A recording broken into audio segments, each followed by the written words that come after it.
Okay.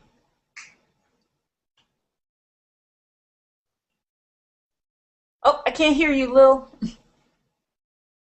Okay, Oh, there you are. there we are. Okay. Yay! Yeah, I was just thinking, about how when we make a choice about what we're going to feed our rabbits, and then what we are doing then is we are selecting animals that will do well on that feed. Um, I was what brought this to mind was on an email list. Someone made a recommendation that everyone should keep their rabbits, all of their rabbits, on colloidal silver all the time. And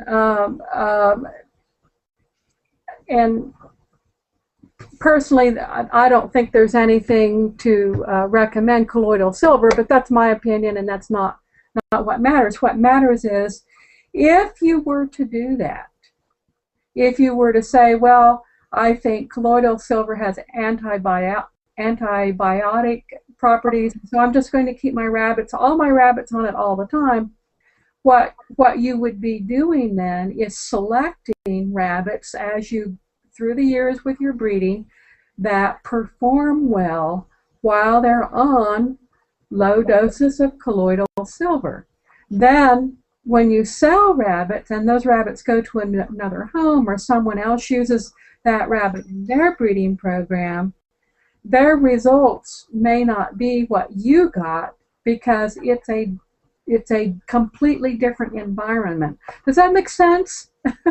Absolutely, it does make sense. I think that goes for a lot of things too. I'm glad that you brought that up. Not only, I guess, medications. There's a lot of different views about actually medicating rabbits, but um, feed, for instance. I know I personally use a feed that not a lot of other breeders use, and that's something I always try to take into account. That the feed I use may be a little bit different than the feed someone else uses, and you may get a different tweaking of that animal. You bring up a really good point about how it may not perform the same way, based on things that individuals are doing in their rabbitry. Yes.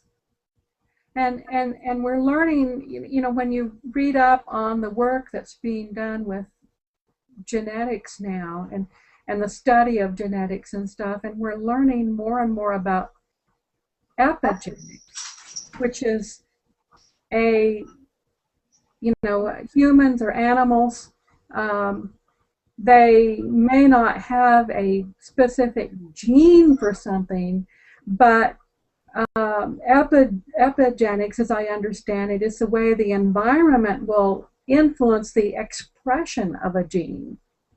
Ah, And, and so, that is where decisions about the environment in the rabbitry and medication and feeding and all of these things, that's how it all comes into play also. Um, and and and then along the same line, like today on the Angora list, another discussion came up about using the blower, and a couple of people were speculating that when you use the grooming blower every day, that maybe that leads to increased matting, and then I was able to leap in there, with the point that, well, no, I still think it's all genetic. Rabbits that are going to mat are going to mat no matter what. But then I thought, what if, if with this theme we're on now, what if I am selecting for rabbits that do well with having the grooming blower used on mono every day? it's true. Whatever you actually end up believing, whatever philosophy you end up having, you know, in rabbits, because we all know that for every single care aspect of your rabbits, there's 100 different opinions on which way is the right way, and a lot of them are conflicting. Yeah. So whatever you're choosing to take as your particular breeding philosophy or your husbandry philosophy, it's wrong. Right. Yes. It's true. And you're gonna tweak your rabbits based on that. I mean, whatever performs well in that particular environment that you've created. So I think that's fascinating because of all the different ways, that people do things. There's a lot of room for variation. Yes. I think it's pretty cool. So, craziness. Well, and I think you and I would agree, and I think most people who've been in rabbits for a while would agree, probably one of the most important factors is the air quality in your rabbitry. And I remember you were saying something to me earlier today about doing research on plants that can help reduce ammonia levels in the rabbitry. Yes, I'm glad you asked, Lil. I've actually, yes, and of course, I don't have a lot of scientific data from my own rabbitry, and as I'm looking around at different scientific studies, I have to admit, as usual with rabbits, there's not a lot of information out there on different ammonia levels and exactly how plants can decrease that in a rabbitry, because as we all are familiar with, that ammonia is pretty strong in there. And but I did put together just a little small slideshow. I just wanted to share some information that I have and some tips. I have been trying to gradually move rabbits plants into my rabbitry, and just for a couple of reasons: for general air quality, and then also through research, I just thought it would be interesting to try some of the ammonia removing plants. So, it's just a little side project for me, and I did have a few setbacks with plant deaths, and that's all my own fault, not the plants. But I've built my numbers. I'm building my numbers back up now, so I'd be interested to see how it works in the future. There is a lot of science behind it, but I just, just kind of curious to see how practical it actually is. Yes. So let's see if I can screen share with you, and we'll go ahead and get started. That's all right. All right. Okay. All right. Now, hopefully that's big enough where you can see it okay? Maybe? I can see it. It says plants for the rabbitry, ammonia removing, and general air quality improvement plants. Yes. Yay. All right. Thank you. Okay. And of course, as Lil read, that's the title of our PowerPoint presentation. And when you are putting plants into your rabbitry, there are some things to consider. First is your care schedule. Plants do require some extra care. They're an extra step in rabbitry, and you kind of have to take that into consideration. That was a big mistake I made at first. I threw these plants in there and for some reason expected them to grow, even though I'd forget to water them quite often. And so didn't end well for the plants nor for me. It was a waste of time and money. The other thing to consider are light requirements. Most rabbitries that I've been in, they go one way or the other. They're either pretty bright and well lit, or they're a pretty low light situation. So of course you want to take that into consideration with any plants that you choose, to try to match up plants to the environment that they're going to be living in, just like you would any other landscaping or indoor house plants. The other thing to take into consideration is toxicity. A lot of the plants that we use as house plants are poisonous to children, cats, dogs, especially rabbits, all those sorts of things. So you want to take that into consideration as well. You also want to take a look at containers, and I do have another slide. Actually, my next slide is on different types of containers that that I would recommend that you try. And then also keep in mind that there are ammonia removing plants. However, you may end up needing lots of plants, and of course that is dependent on your own particular situation. Okay, now as far as containers, I've tried quite a few different containers, some free, some not free, some I had laying around. I find that the self-watering containers are working best so far in my rabbitry, like the one that I have pictured on the slide. They're made out of a really lightweight plastic, so you can move them around however you see fit when you're cleaning or dusting, whatever you're doing, housekeeping in the rabbitry. They're also relatively inexpensive.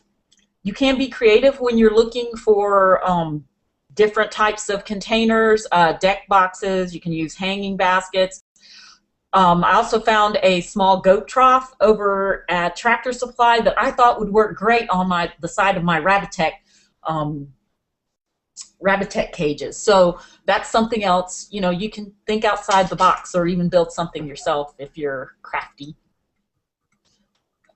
Okay, now I'm going to talk real quick about a few different ammonia removing plants you'll probably recognize a lot of these plants because ironically a lot of them are very common house plants. The first one is a peace lily. They're very beautiful, and some little notes about the peace lily are they do like I call it a snug pot, but they like to have their roots confined a little bit, so they like the nice snug pot.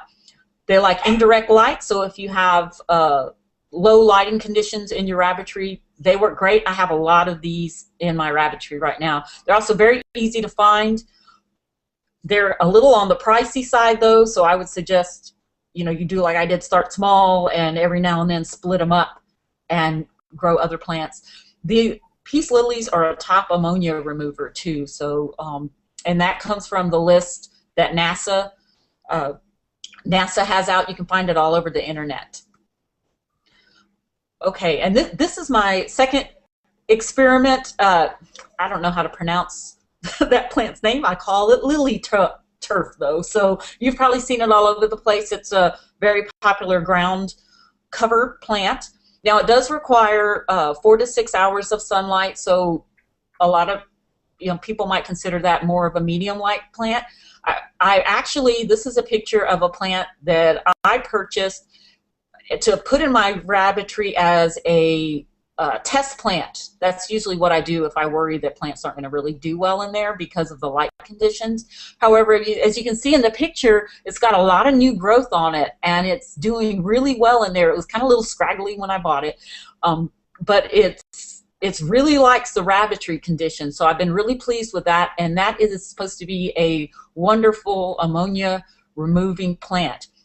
Also, another tip for this plant is that if you have an outside rabbitry and you have some kind of exhaust going outside, that sometimes you might have just a little bit of that ammonia odor right there, that'd be a great plant to plant outside right next to where your vents are at.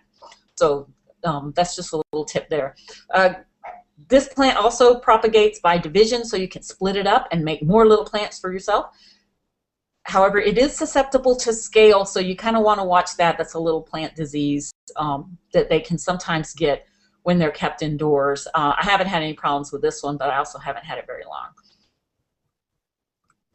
Okay. Swedish ivy. I couldn't get a photo of Swedish ivy. So if you go to the Royal Horticultural Society, they do have photos there of Swedish ivy, and you can of course also Google it. It is a low light plant. You see them lots of times in hanging baskets. You do have to keep this plant moist, and you also propagate it with clippings, so you can just, as the ends grow over and around your hanging basket or whatever pot you have them in, you can just clip them off and make some new plants for yourself. So I don't know if this will let me actually go to it. I'm going to try. See if it'll let me. I don't know. Are you able to see that little? That's a picture of a Swedish ivy. Yes. So if you're not familiar with that plant, I have a big thing about copyright stuff, so it's my apologies. It's pretty much easier to copy and paste something probably. Okay, some plants for just general air quality improvement are the snake plant. That's a very hardy plant. It's also called mother-in-law's tongue. It is good for general air filtration. Thing I love best about it, it is hard to kill. And you can, it'll grow just about anywhere, and it takes all sorts of abuse, although I don't really recommend that you abuse it. It also likes a snug pot, and it's a low light condition plant.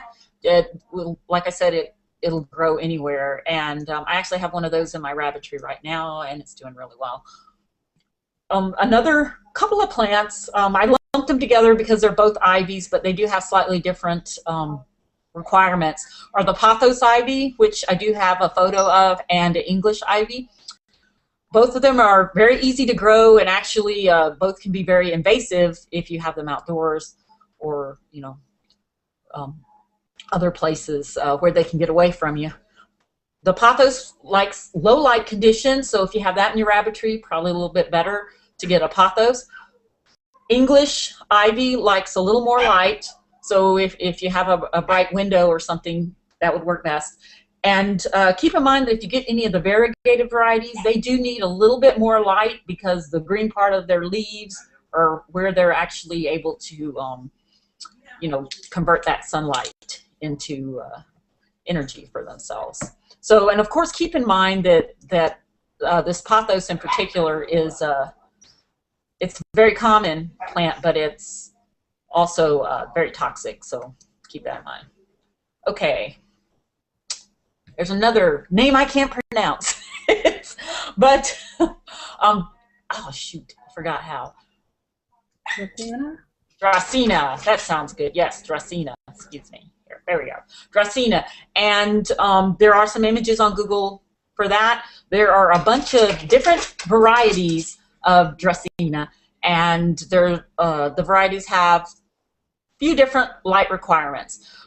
There's one, usually you have to let them dry though between watering, so that's a little tip for them. I listed down there the Wernickeii, Janet Craig, and Marginata are different varieties that are available, and actually the Janet Craig is one of the top recommended for ammonia removing also, according to the NASA study. So keep that in mind. And if you're not familiar with these plants, so you've probably seen these everywhere. There, you can find them at any plant store. Okay. All right. And then here we go. There's some other plants that I didn't take photos of that are known for ammonia, known as ammonia removers, are the lady palm, which is actually the highest rated ammonia removing plant. However, I didn't showcase it because I can't find any around here where I'm at, and the ones I have found online are very pricey. But weeping fig, which is pretty popular, also known as ammonia removing plant. Florist chrysanthemums, I think they're also called pot mums, and flamingo lilies are also very good, highly ranked ammonia removing plants. And some other general air quality improvement plants are spider plants, Boston ferns, and philodendrons. Now, they didn't mention this in the air study, of course, because they don't deal with rabbits, but I would worry about some of those plants that have the very small leaves, because they can just fall off, get in places where they shouldn't get, and cause issues for you. So when I'm looking at plants, I always try to think of something with a larger leaf that I can put out of the way so it won't harm my rabbits or any of my other animals that I have around. So just kind of keep that in mind. Now my sources where I gleaned all this information are one of them is a NASA study that I mentioned a few times. It's the interior landscape plants for indoor plant pollution abatement. And then there was another scientific study entitled Screening Houseplants to Remove Ammonia from Indoor Air Through Fumigation. I believe that was a study they did in China. And then there, of course, the book by Dr. B.C. Wolverton, and he actually was key in the NASA study, and he went on to write a book to help people freshen the air within their homes. And then indoorairqualityplants.com was another source. So that is it. That concludes. So will you just over here in the chat window, will you post the URL to your slideshow? Because I wanna look that up when we're through with the Hangout. Sure. Let's see.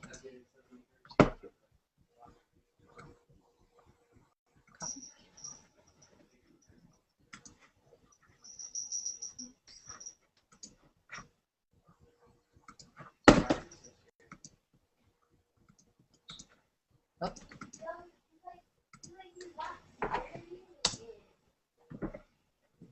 Okay, thanks. No problem.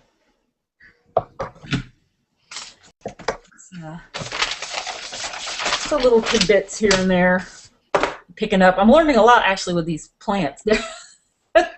Well, as I understand it, from what little bit of reading I've done, it may only take a couple of plants to have a dramatic difference on the air quality. Well, you know, they've said that for like in little small areas, like, you know, at your office, you know, if you have plants on your desk, that, you know, that can make a big difference. I know I saw one study where they recommended 15 to 18 6 to 8 inch plant pots for I want to say it was almost a 2,000 square foot home. So that's a lot of, you know, that's a spread out area. Mm-hmm. You know, my rabbitry is not 2,000 square feet, but I do have some little rabbits in there who can make a stinky mess if they want to. So you're right, it may not, and I'm just going to kind of experiment with it and see how it goes. I'm not opposed to having a rabbitry full of plants. I think that would be very nice. And they really aren't that big of a care thing for me. I'm a schedule kind of person. I make schedules for, you know, Monday is day where I wash and sanitize all the dishes, and, you know, in the rabbitry, and Tuesday is a day where, you know, blah blah blah. And so I have days where I do certain things, and that's how I keep it straight, because that's just what works for me. So Tuesday, ever since I made Tuesday my plant watering day or plant care day, I have had no problems with my plants. It only takes just a few minutes to do.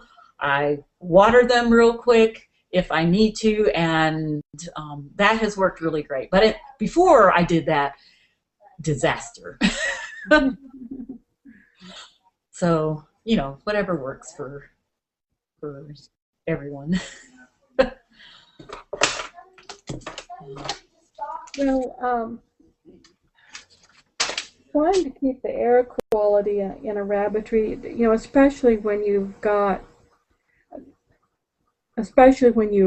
it's an enclosed rabbitry, you know, when you've got it in a room or in a garage or whatever, it's one of those things you just really have to be diligent about.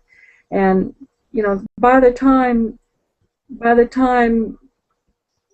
we can smell it, it's probably way past toxic levels for the rabbits by then, I would imagine. And I may have mentioned this last week or in another one of our hangouts, um, how impressed I am now that most of the modern um, commercially produced rabbit feeds have Yucca sugadera in them. Um, how much that helps to reduce ammonia.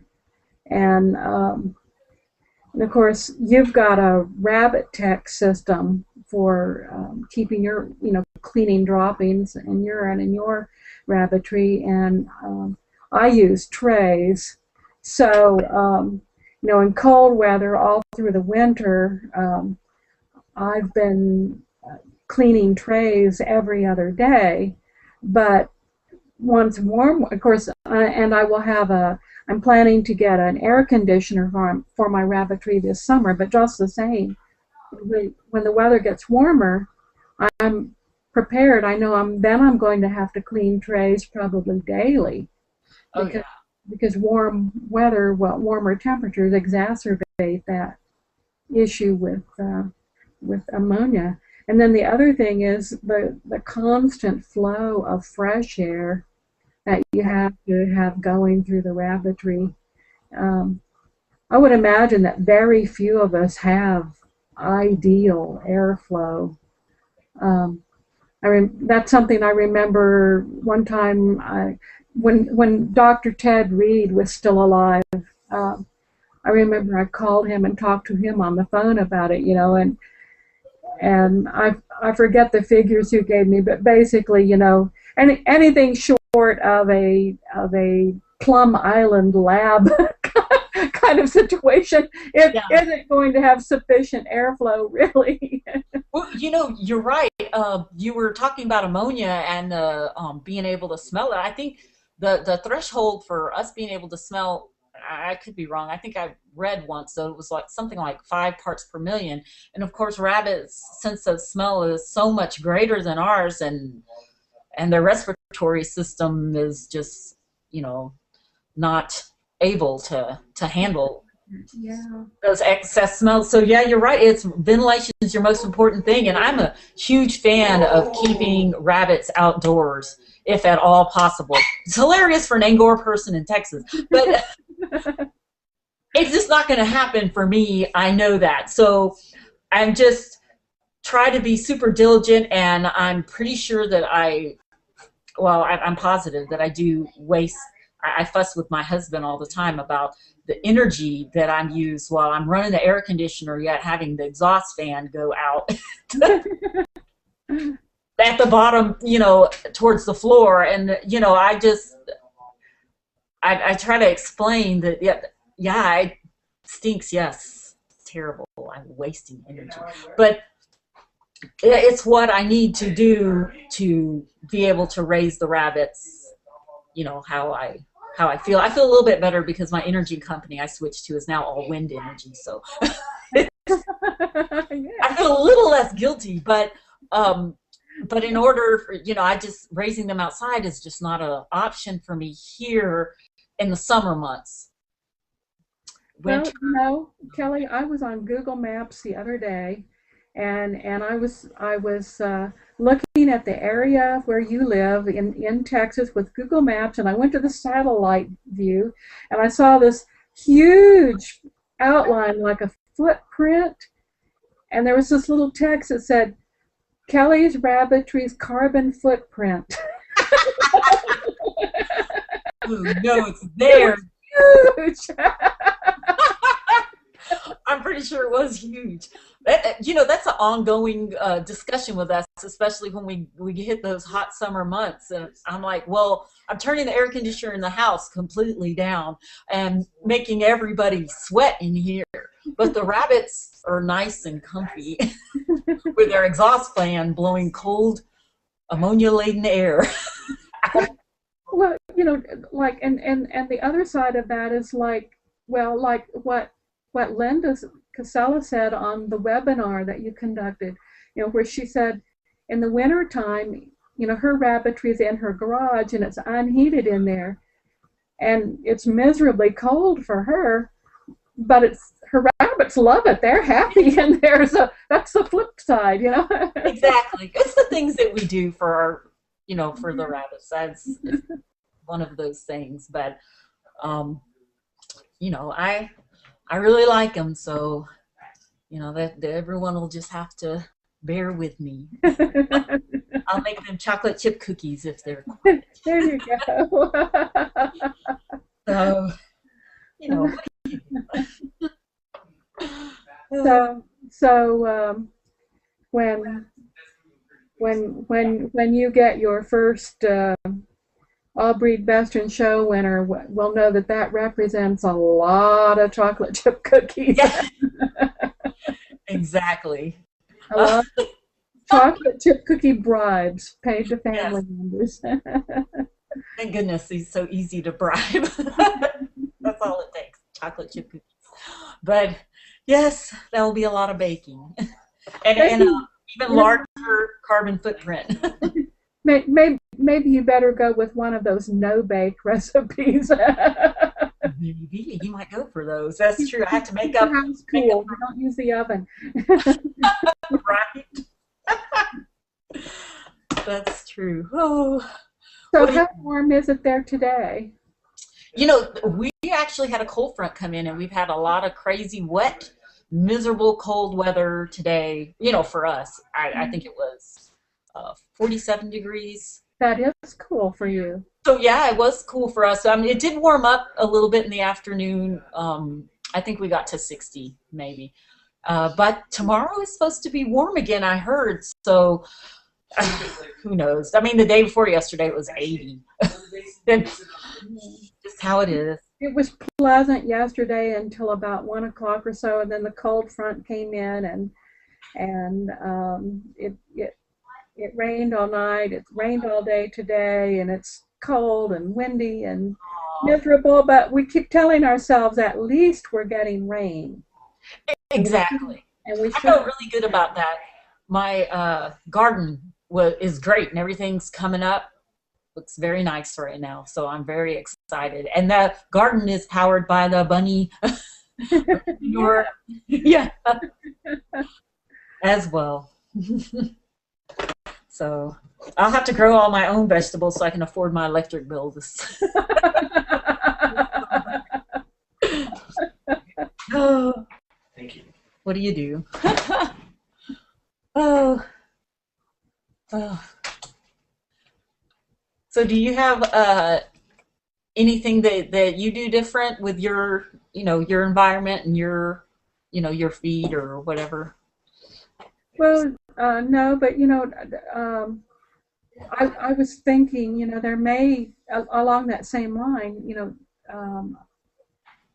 I just feed Manna Pro that's in the green bag, the 18%, and I might pat myself on the back and say, well, that's a nationally available feed, and so if I sell a rabbit to someone in New York or something, then it'll make it easier for them to reproduce my results. Right. But except that, the bills that they're made in are regional. So a bag of Manna Pro made in Kansas or Missouri, might not be exactly the same because they've got their their guaranteed analysis or whatever they're trying to match. So I don't know. Does that mean if the native alfalfa in one region of the country is a little short on protein, that they're going to add protein from some other, I don't know. So I'm just thinking, just because it's the same brand, it may not mean it's exactly the same feed. I don't know. Well, you're right. That's a whole nother ball of wax, right? I've seen a lot of discussions about that as well, in different little social media sites and Facebook. Yeah. That's a good point. I mean, I guess if you sell rabbits to the people in the next town, you'll be in. It does give you a little wider net, I think. It is something to consider in the things that you do. I think that's a very good point. I fed Purina when I first started, the Purina Professional, and I actually really liked it, and I liked the results when I got it fresh from the feed mill. But now I don't know. I'm a little more segmented in my feed choice. That is just something to think about. But, whatever works for everyone. I do like how the feed I use now though does work with my rabbits, and I feel like it allows them to be the best that they can be while they're with me. So hopefully they'll continue. Who knows? Yes. But, it's almost 9 o'clock already. We got started late though tonight, didn't we? We got started a little late, yeah. No extensions. But this was really, the plants in the rabbitry. That was something I had never even thought about. So you can bet. In the next week or two, I am going to have 1 or 2 plants in my rabbitry, and I'm excited about that. Not just because of the ammonia reduction, but because they're pretty. It'll just be nice to have them in there. That's something I didn't even touch on in the PowerPoint, but for me, I love living things and growing things and things that work, just they're useful to me in that way. And so plants, they're all those little things that you can't really measure. Like, I feel good when I walk in there. Things are green, and I don't know if the rabbits like them or not. I imagine that they do, but I don't know. It's relaxing to me to be around plants, and it's comforting. So maybe I transfer a little bit of that to the rabbits. I don't know, but it does make me feel good. So for me, that's enough. If they remove some ammonia from the air, that's a huge plus. And if they make the air quality a little better, well, that doesn't hurt. It doesn't hurt anything for them to be in there. So if they're happy and living, I'm all for it. So good luck. I hope you find some that work for you.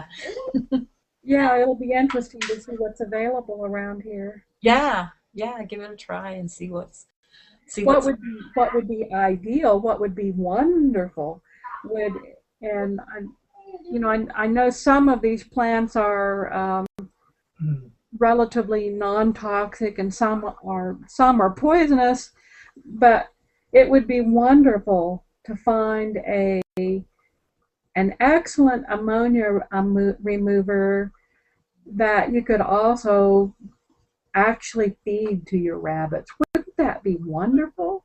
That would be way cool. Well, I wonder. Like I said at the beginning, kind of there's not really a lot of research about, it's all geared towards your house plants and improving people's air quality, and then also the NASA space study, which are all important things. But you're right, that'd be awesome if it was something that the rabbits could eat as well. Yeah. They could just grow in their lunch, and I would just put the bunny manure underneath the soil of all of the plants, and they could all just help each other. But I could grow them in little troughs going right up into the cage. That would be cool. You could have your little what do they call those biomes where people go and live in? Yeah. Biodome or whatever they're called. Right. A little self-sufficient. Yeah, biodomes. Yeah.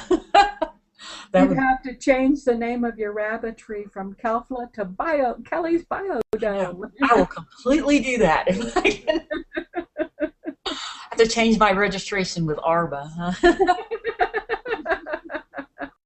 Oh, but it's interesting stuff, and it doesn't hurt anything. I don't think, as long as you keep the plants out of the way of your rabbits, I think, so that they don't eat it. But I've been amazed at all the little places I found that there's no way that they can really get to unless they just, I don't know. That's a really good point too, where you made about considering the size of the leaf, so that if a leaf falls off, and if it a breeze blows it into the rabbit's cage, Yeah. if the rabbit nibbled on it, he's, that the leaf is big enough that you can pick it up and move it before the rabbit finds it and corks off. Yeah. Yeah, something obvious. Yeah, that was my goal. And as much as and I may still try those Boston ferns, but they just kind of scared me with their little small leaves. But in the right place, and everybody's rabbitry is different, you could find a little spot for them, and I think they do really well in the right light conditions. Yeah. So, okay, well, good deal. Well, I think we've used all our time up for today. Yeah, since you and I have started doing these, I think that I know that my reservoir of knowledge about rabbits has been growing just because of these conversations we have each week. Well, we challenge ourselves. Yeah, you do.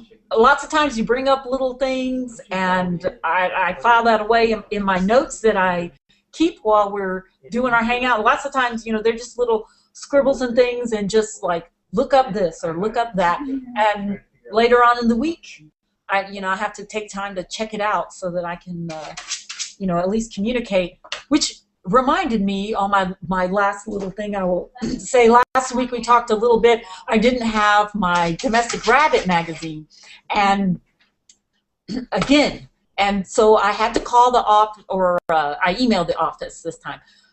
This is the second time I haven't gotten it. And so frustrating.